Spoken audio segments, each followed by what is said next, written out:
you just realise that you're a guest in their home. We don't, I think as humans, you'll very much think that we own the whole planet, and it's just really not the case. We're guests on the ocean out there, for which we felt very honoured to be there and be allowed to pass. But seeing all the incredible wildlife, it really does bring home the importance of protecting it and making sure their homes as inhabitable as possible.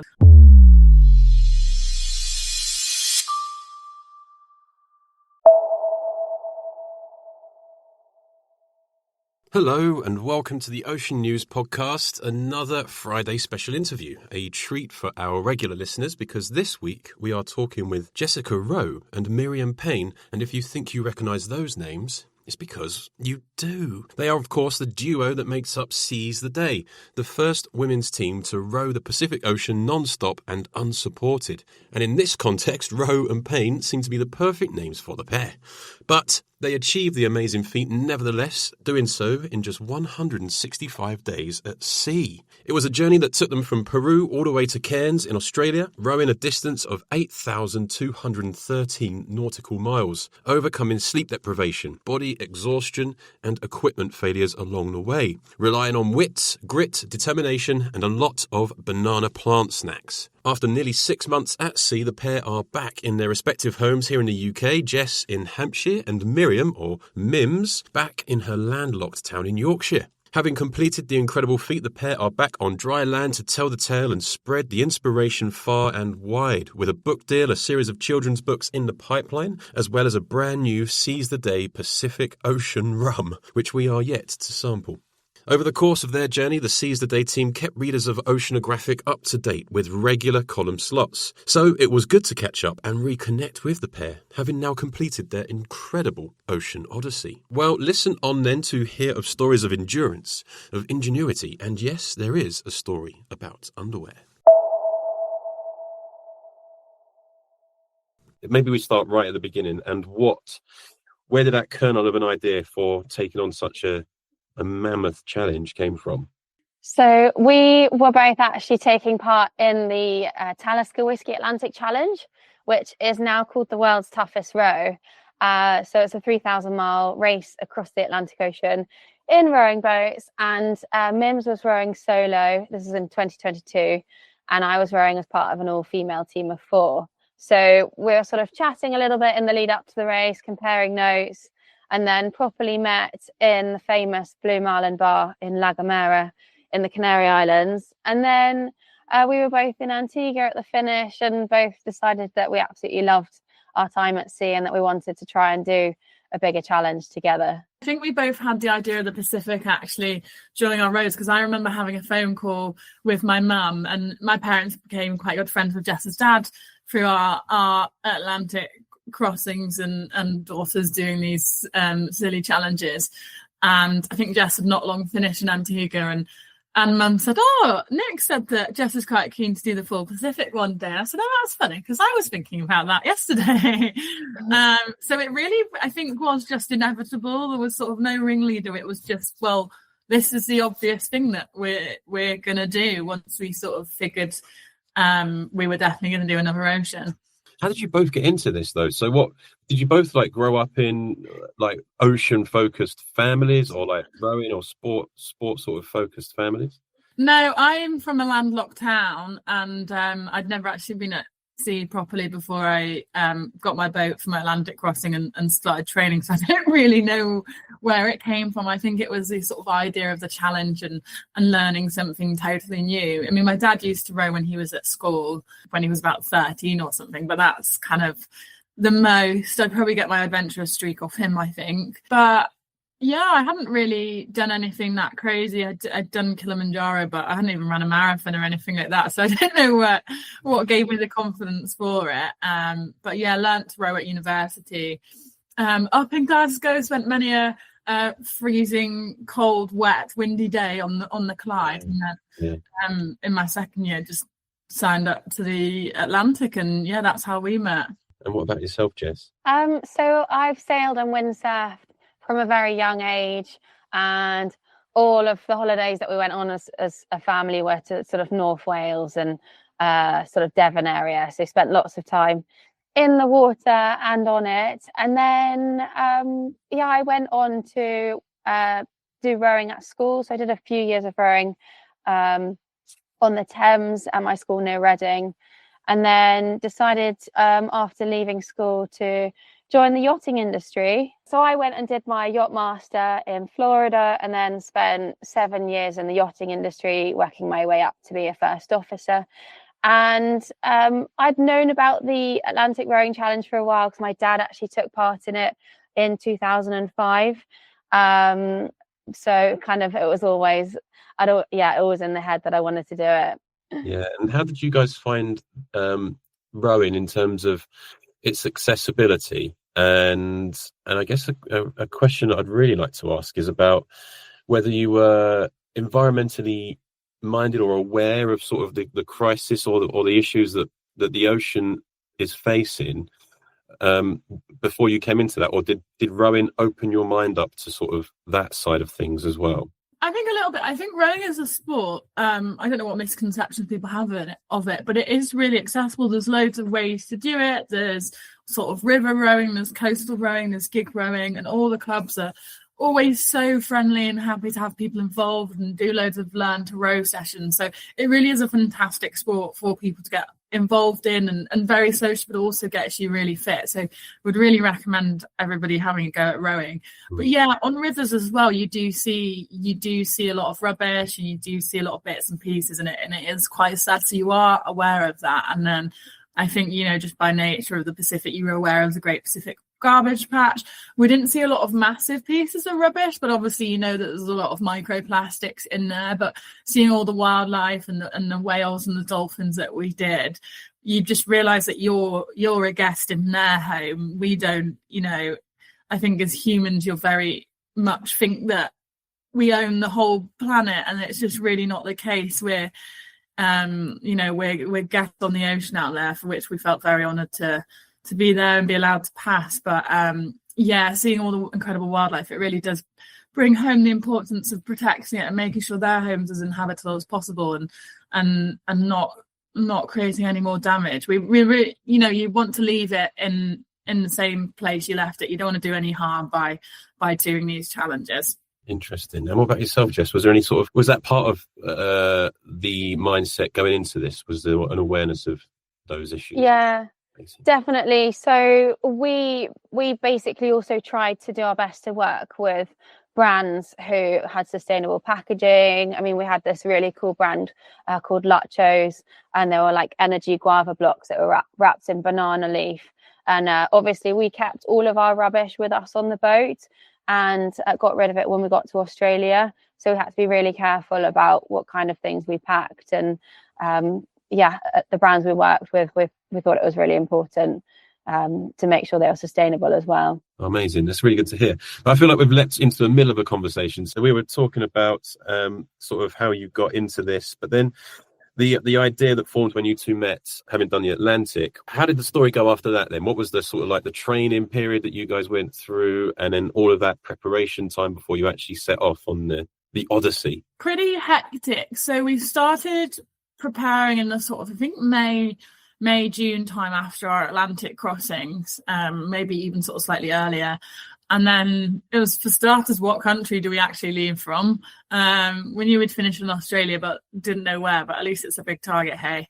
But yeah, we didn't know whether we'd leave from America or Mexico or South America. And because so few people have rowed it, there's a couple of solo rowers, and there's a couple of teams that have done it, but stopping at the islands along the way. So there wasn't many people to really ask for advice and what's best in a rowing boat. But eventually we sort of built a bit of a support team, and our weather router, Simon, who's just absolutely fantastic, helped us nail that down. And we eventually figured that we'd leave from Peru and land somewhere in Australia, and that would sort of be decided a couple of thousand miles out once we knew a bit more what the weather was doing, which is quite weird, not having that sort of knowing where you're going to finish. You're just like, oh, we'll just go and hope for the best. But yeah, the training, we did a lot of work in the gym, as you can imagine. We had a really good PT, Gus Barton, who works with a lot of ocean rowers, a lot of long hours on the rowing machine, just getting used to doing that one motion and trying to do it really well, and being been used to sort of sat with repetitiveness and boredom. And then a lot of work in the gym doing strength and conditioning. Obviously, it is quite a different technique, or slightly different to river rowing in the way that, you're never going to be able to balance a boat. So you do take the load a bit differently. And oftentimes you can't actually get your oars in the water at the same time. So yeah, just trying to make bodies as resilient as possible. And then the other side of the preparation was just trying to fundraise and pitch corporate sponsors to get the money to even pull off the challenge, which was by far the hardest part, of which we're still doing a bit of that. So it's pretty full on because we were working full time at the same time. So we didn't get a lot. We were a bit sleep deprived before we started, but oh my God, worth it in the end. Oh wow, what a lot of hard work. You must be like exhausted. How was it divided then between you as you were rowing, as you'd set off? How did it work? Yeah, so we throughout our training we tried we tried a few different watch systems. So we tried doing 2 hours on, 2 hours off, 3 hours on, 3 hours off, a few other ones that were quite difficult to work out mathematically, especially when you're really tired. So we went with the 2 on, 2 off, which worked really well. We ended up sort of doing an extra hour during the day, which we said was voluntary, but if one of us didn't do it, then it kind of wouldn't be fair. But we ended up probably from about halfway across, we just ended up rowing together all day long. And then we just go into the watch systems at night time. It's so hot in the cabins because you've got to have the hatches closed in case you capsize. It must be about 40 degrees Celsius in there, so you don't really get any sleep or rest during the day. So we just thought we may as well just row a bit more. It's mad. Every time the more I learn about this, it just seems like, my God, what a mountain of an achievement you guys have pulled off here, and to build like friendly at the end of it as well. Like that was what? How long was it? 165 days, but then we obviously had the first attempt as well, so we had another sort of couple of weeks we were out bobbing around and on power anchor and getting towed back to land. Yeah, what happened there? What was the story there? So basically it happened at maybe 2 or 3 o'clock in the morning. The boat got turned side on to the wind, which does happen quite often on ocean rowing boats, and you basically get pinned, and we just could not get back on course and we couldn't figure it out. And anyway, when the sun came up, Mims jumped in the stern cabin and had a look out the back hatch, and I was like, Jess, the rudder's snapped. And I was just like, no, surely not, I don't believe you, because we'd actually had it refurbished just before leaving. We had a whole boat refit, and anyway I was like, no, I'm going to come and have a look because I don't believe you, this can't be happening on day 6.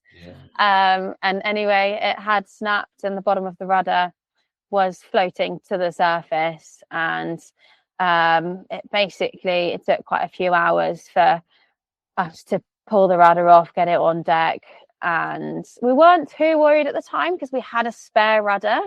And we weren't sure why it had broken. It got out that we were in a massive storm, but that wasn't the case. We actually didn't have any storms throughout our time at sea. Yeah. But later found out that the reason it had split apart and delaminated was because it had been built wrong, and the boat builder had left something called the peel ply inside, and the same thing had started happening to the spare rudder. So the spare rudder didn't fit into the rudder housing either because it had totally expanded. At which point we then tried to drill into the dagger board. And we only had one of those windy hand drills, and all the drill bits were just snapping and blunting until we basically had none left. And I think it was probably 2.5 days of sitting in the water on deck with covered in fiberglass, getting rashes all over, that we realized we were in quite a serious situation. But so this happened about 250 miles offshore, and we'd put the parachute anchor out at that point to slow our drift and help stabilize us. By the point we got rescued, we were probably about 350 miles offshore. Wow.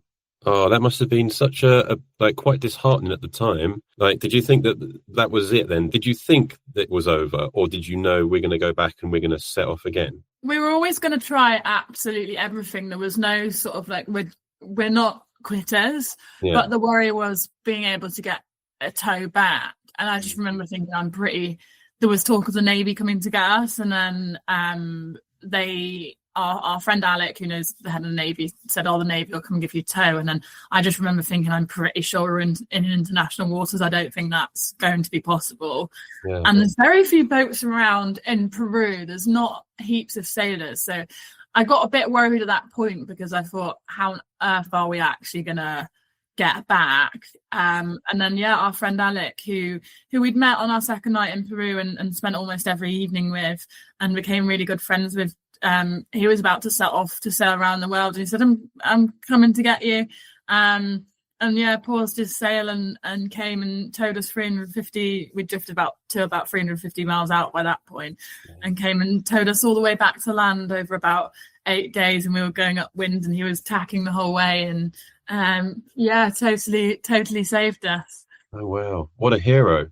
Did he ever complete his sail around the world? Is he on that now? Do we know? He's just finishing it off, isn't he? Oh, great. He's not sure what country he's in, Jess. Do you know? I don't know where he is now, but his ending point is Uruguay. And I mean, he was so much help from the beginning. The first day we arrived in Peru, so we got to Peru 4 weeks before we intended to leave. And unfortunately, it took us 3 weeks to get the boat and food through customs. But Alec, we met him on the first day through an app called Sea People, which is for sailors to sort of, it's like a social networking thing. But he was in the customs office with us every day for hours on end, helping try and get our boat through. And neither of us speak Spanish. The customs people didn't speak English, so I don't really know what we would have done without him. Bloody hell. Oh, well, shout out to Alec then, who saved the day on more than one occasion by the sounds of it. Yeah. Oh, wow. Okay, so you got brought back thanks to our hero, Alec, and then you made the decision, right, that's it. You got the part replaced, and then you thought, right, that's it. We're going to go do this again.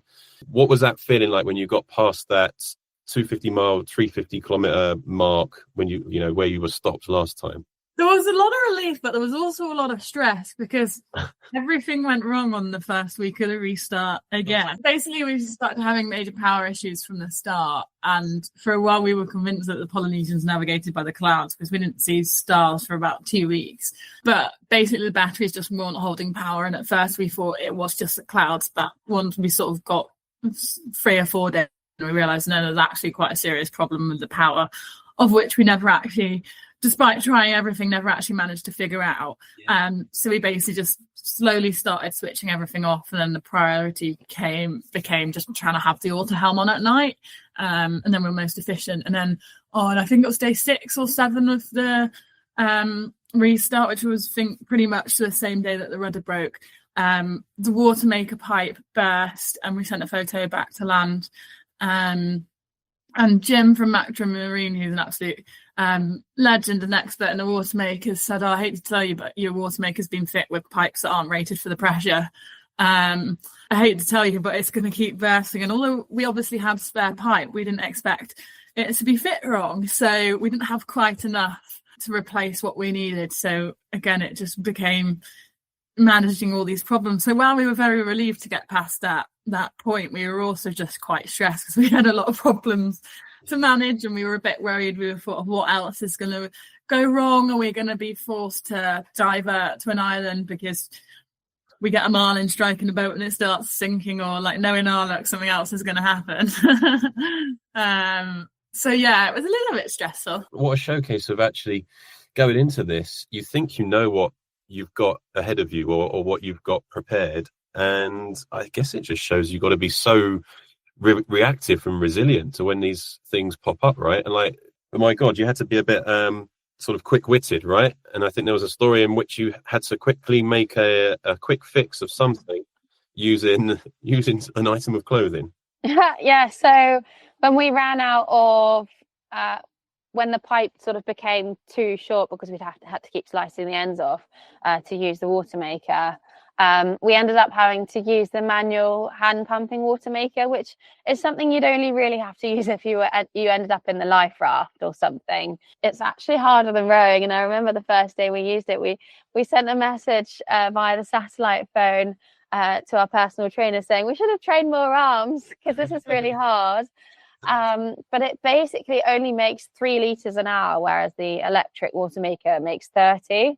But anyway, Mims did her shift of 2 hours of pumping, and then we switched over, and you basically put the hose over the side of the boat, which has a filter and a weight in it. And somehow when we switched over and I put it over the side, the filter just dropped to the bottom of the ocean. And I was sitting behind Mims. Mims was rowing. And I was just like, Mims, oh, I've lost the filter. Anyway, we basically just discovered that it didn't really matter too much and it would be an easy fix. So Mims very generously donated a pair of her knickers to make the filter, and also attached a little carabiner on the end for a weight, and it worked perfectly. There you go. Who needs expensive equipment, right? Yeah, exactly. Wow. I mean, it's just so incredible that, with all these things that keep getting thrown at you. But the weather-wise, it wasn't too bad. You said there was no storms. Yeah, it was, on the whole, it was a lot calmer than our Atlantic crossings. I suppose the Pacific gets its name, El Pacifico, meaning calm or peaceful one, but it still surprised us. But what we did have a lot of was really beam-on conditions, and oftentimes it was sort of 45 degrees at best, if not. We had a couple of days where we had sort of over 20 knots fully on the beam, which was pretty brutal because it's just so hard to get your oars in the water at the same time, and you're just getting soaked with waves, which isn't too bad during the day when it's nice and hot and sunny, but at night it's pretty revolting. And also found out that our waterproofs weren't actually very waterproof. So yeah, we got covered in a lot of salt sores, and it was just a bit relentless, the beaming. We really did want some big waves and some big wind to help us with speed, but it was a pretty hard slog most of the way. It took a lot of effort. Yeah. Wow. So okay, so things going awry. So equipment failures now and then. A little bit of what you could have asked for a little bit of more weather to push you forward a lot. But what kept you going? There must have been times when you're like, oh my god. Well, we had just enough power to make sure our headphones were charged, and also the speaker. So we listened to music during the day, and we listened to a lot of musicals, singing along to things like Mamma Mia and The Sound of Music and Grease, and then put headphones on at night time and got through quite a lot of audiobooks and podcasts. But we were just chatting non-stop. We had so much to talk about, mostly food. What if you were going to the supermarket? What would you put in your trolley? We did the tour of our own local supermarkets at one point. I remember we'd go, right, take me around your supermarket and tell me what you got. And we'd go like, right, the first aisle is the bread aisle. So I'd go up here and I'd buy this, and then I think we really did get quite I think we repeated a lot of conversations as well. That's so funny that's sort of the go-to like mindset is, what am I gonna eat when I get to land or whatever. It's because we really struggled with our meals. We really didn't enjoy the dehydrated and freeze-dried meals, and to the point that we actually finished all of our snack packs because we were doubling up, and I actually ran out of snacks about a month before we finished. Really? Oh my god. So what were you eating then? So until you ran out of those snacks, you were happy munching away on those, and you had a little a grower on the back, the greens, microgreens thing, right? Yeah, so Home Harvest designed us this unit, and we just put pre-drilled seed mats in, and it was like our third crew member. We just water it a couple of times a day when we didn't have water issues and we had enough power to make the water, and we'd sort of get fresh greens in a week or 10 days, which was really lovely to add to the revolting rations, and add to sort of our 500-mile treats. We'd have packet mash or some instant noodles, so they were really nice with those as well. But yeah, food, we were about 3 rations of freeze-dried food a day, or about 1,000 calories. One of those we actually made our own porridge rations, but your taste buds do change at sea, and turns out we actually didn't really like porridge at sea. So the poor scouts in Australia, I think, are still eating their way through that. And then snack packs, we had about 2,000 calories. So more normal things like dried fruit and nuts, flapjacks, guava energy blocks, protein bars, and then a bit of chocolate and some biscuits. But yeah, sometimes with just like the waves coming over sideways, the amount of times we made a ration and you just get like a massive wave dump in it. So sometimes on those days you would just have an extra snack pack because it was just not worth the hassle of trying to make a ration or wasting the few good ones that we had. And then struggled a little bit with eating them. They all sort of start to taste the same. And as well, if you leave it out for too long, sort of 4 hours, it what we can only describe as it goes fizzy. And it's obviously its way of going off, and it's got the same smell for everyone. Right. And you just sort of open the ration, and one of us would usually be like, "Oh, your ration's gone fizzy." And if you did taste it, it would actually taste fizzy. So a few got dumped overboard and became fish food as well. Oh my goodness! It doesn't sound appealing, that food. We ever tempted to sort of think, right, let's try and have a fish, let's try and catch something to eat at this point? So we actually had a fishing line out most of the way across. So we were trawling. We had a meter of bungee cord taken off a spear gun, attached to a carabiner on one of the safety lines, and then 30 meters of line. And because we are going so slowly, nothing's really attracted to the lure. I think you need to be going about 8 knots, and our average speed was about 2. So we did actually manage to catch one fish. We nearly caught a mahi-mahi, but it escaped just as we were pulling it on.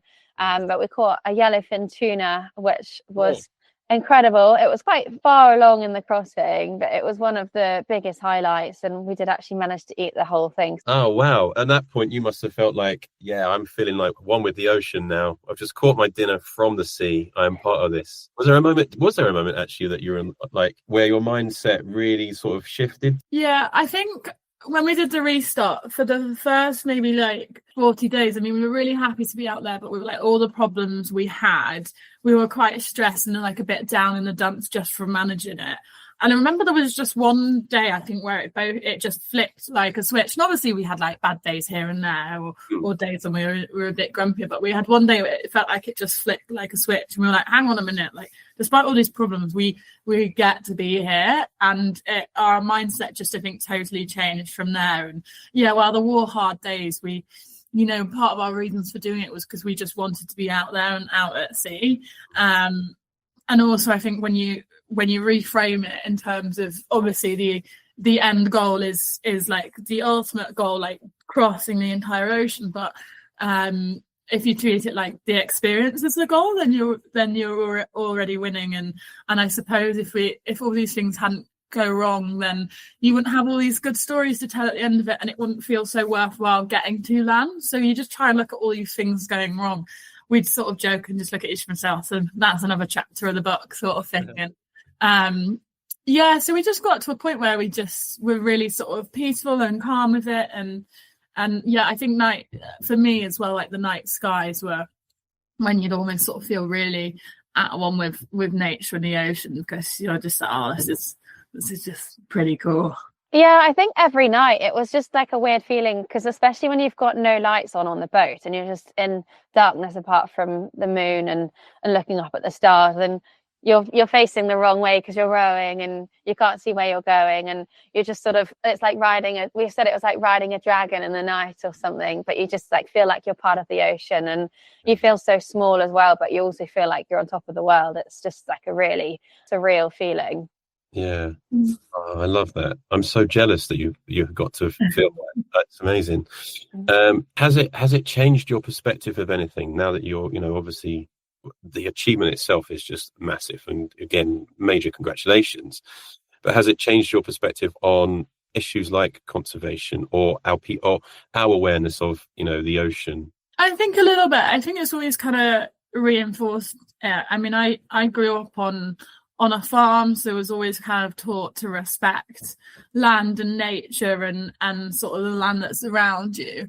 But I think, as I said earlier, and experiencing sort of seeing a sperm whale and seeing all these incredible animals and turtles and dolphins and stuff, and also just being under the night sky and sort of realizing how small we really are in the grand scheme of things. It definitely does, but I think it's just so hard on land because all these things that sort of harm the environment and harm the planet are so ingrained in daily life, like plastics and all those kind of things. So it is really hard, I think, to take those measures to make a difference as well, because you know it's just so ingrained in us that, you know, everything's packaged in plastic and things like that. So but yeah, definitely, I think just to mimic what Mim says, I mean, we were just so lucky to be that close to the wildlife. I mean, you literally could not be closer to it in a rowing boat. We're only like a foot or two off the water.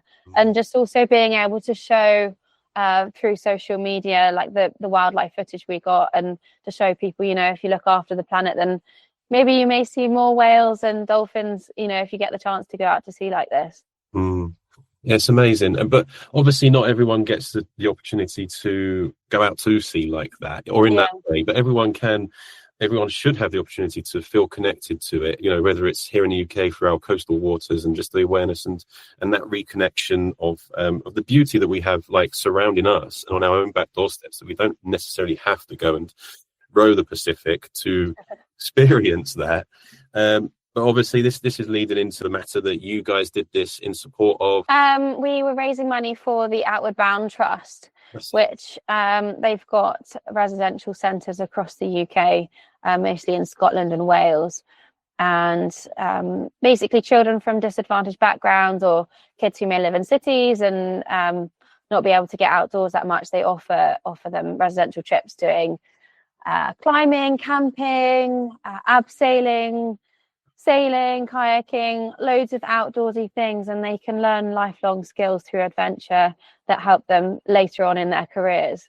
I love that, but also that the idea of adventure as that access point to awareness of, you know, the environment, and to become more conscious of the issues, and also the positive steps that we can take, or the next generation can be learning about and taking to, like, really make things so much better. No, absolutely. I mean, I feel like everybody spends far too much time indoors at the moment as well, and we just need to get more people outside doing cool things and trying things that, you know, they may enjoy. They just don't know it yet. Yeah, absolutely.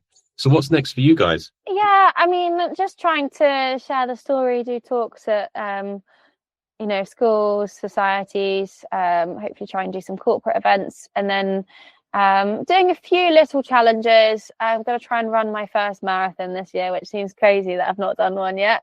But I said I've got to do one before I turn 30 at the end of the year.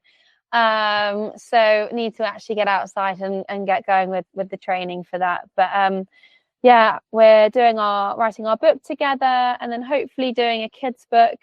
But yeah, just trying to sort of catch up on admin and wind down the campaign still. Yeah. Oh, amazing.